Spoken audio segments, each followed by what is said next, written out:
climbing Mount Everest, cycling around the world, and rowing across the Atlantic Ocean. James Ketchell is the only man to have successfully done all three. And in a few weeks, he's going to row around Great Britain unassisted and solo, which has been attempted before but never successfully completed. I'm rowing solo and unsupported.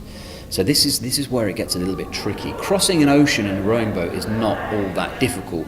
If you don't want to row, you just sleep and eat and the boat just drifts along.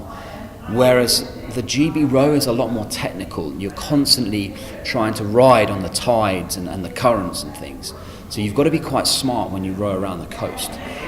When I want to rest, I drop an anchor. The actual boat that I'm using would be the same type of boat that I would cross the Atlantic in or cross any ocean in, except for I'm going around the coast of Great Britain.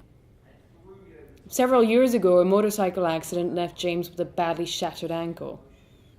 But after many months of physiotherapy, he regained the use of his ankle and began planning his adventures. James is an ambassador for the Over the Wall charity, and his expedition will help raise money for them.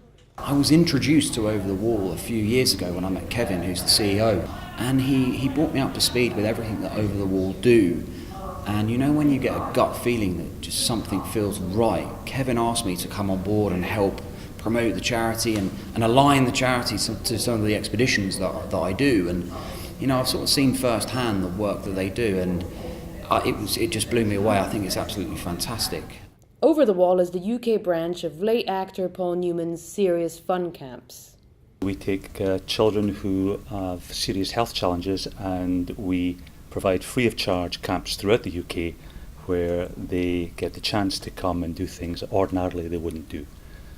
We primarily deal with cater for children who very often are socially isolated. They end up, because they're isolated and have the decision making taken away from them, lose a lot of self-esteem, lose confidence. And so what we try and do is we run activities at our camps where we try and encourage them to stretch themselves a little bit, do a little bit more, and come to realise that they are more than just their illness. And the outcomes are astonishing, absolutely astonishing. We have children arriving at camp shy, nervous, scared, and within 2 days they're just wild. James's solo voyage around Great Britain is scheduled to depart on June 25th from London. You can track his progress on his website and on his Twitter account. The money and the awareness raised by the expedition for Over the Wall will ensure that the charity can continue organising activity camps for children and their families. This is Stephbosset for That's Solent.